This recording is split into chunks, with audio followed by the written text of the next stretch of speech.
Red.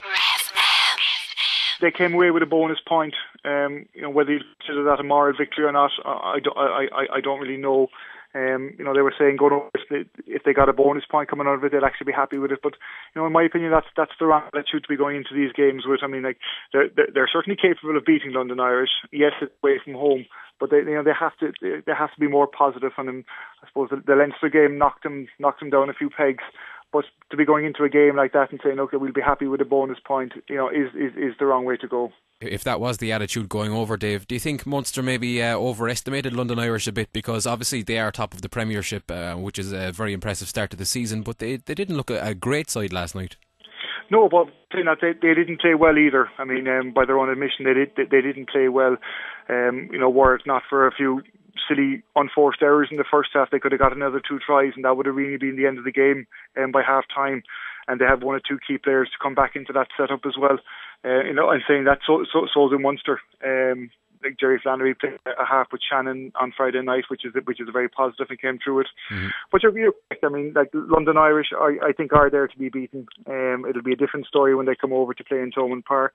But I thought it was a case of yesterday that they gave him far too much respect in the first half, and that's when the damage was done. I mean, they couldn't really string a line out together. They lost 4 in a row in one period of the first half, and you can't really build a platform from that. Yeah, Ronan O'Gara said after the game, Dave, that Munster's discipline let them down in the first half yesterday. Was that a factor in your opinion? Yeah, it was. I mean, it's like you were almost at 7 now. We're playing international rugby, so any mistakes, any ill discipline is punishment, usually by 3 points or certainly a lot of territory. Which is hugely important. And in fairness to Ronan, like Ronan speaks his mind, and he was extremely honest again in his interview. He said, "Look, we weren't clinical enough. We didn't do the right things in certain areas of the pitch, and they didn't deserve to win the game." And that's big coming from a player of Ronan's stature. And to say that is probably the best attitude to take. Yeah, I suppose we've highlighted some of the negatives from yesterday, Dave. But are there any positives Tony McGahan can take into the Toulon game next weekend? Yeah, there are positives. I mean, like they battered London Irish for the last 20 minutes of the game. David Wallace, when he came onto the field, made a huge impact. Now, whether David is physically capable of playing 80 minutes anymore, when he's got a chronic back problem, I don't know, because like certainly the way he played, he'd be first on any team sheet. On the performance that he had Saturday. But yeah, there are positives. I thought James Collin had a fine game.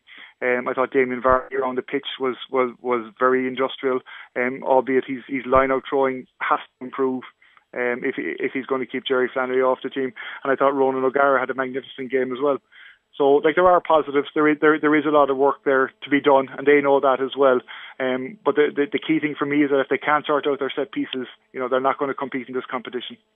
Yeah, now going back last week, Dave, to the Leinster game, one of the main features of that from a Munster point of view was there was a lack of invention really from the backs, and I suppose a lack of a ball-carrying threat.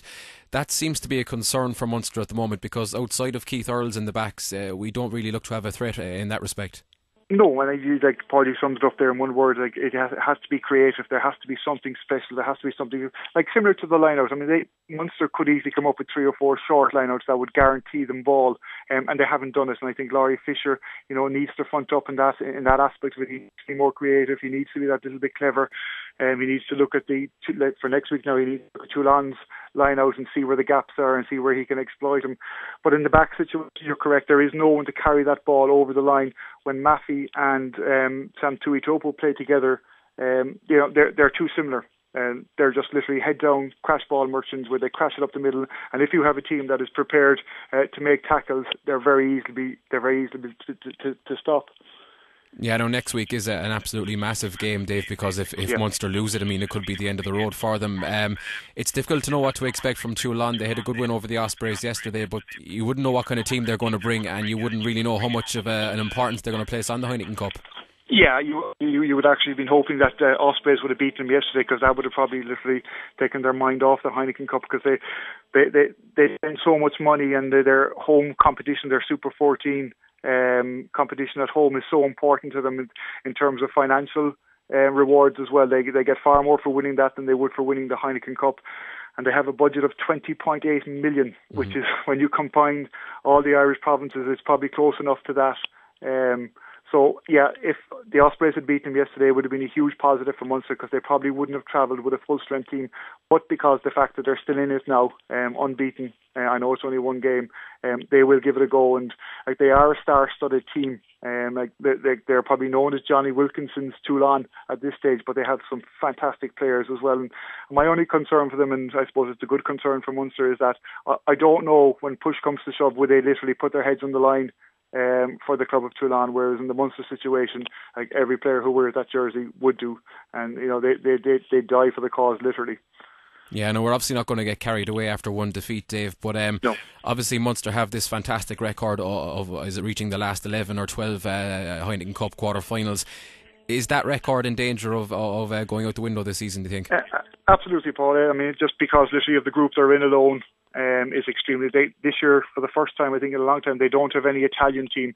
And with the Italian teams, you could kind of guarantee certainly a home and nearly an away victory as well. But it is a group of death, and it is quite possible that if they lose next week, that they could literally be out of the Heineken Cup, which would be, which would be sad. But it's also a sign of what's been happening there for the last 3 or 4 years.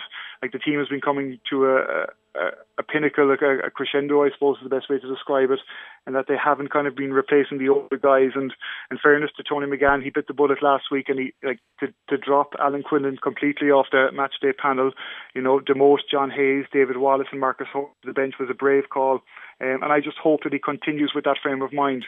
I think it's needed. I think we have to have the youth coming through, and it might take a year or two. And I think if the public would be in agreement with me that we give them time, we'll give them space, and the goods will be produced. But if they keep on rolling out the same team week in, week out, it's never going to happen for us. We're only patching up players that have so much mileage on the clock that it's not going to do them any good, and it's certainly not going to do Munster Rugby any good either. Okay, Dave Corkery, as always, thanks very much for talking to us here on Red FM. Cheers, Paul, no problem.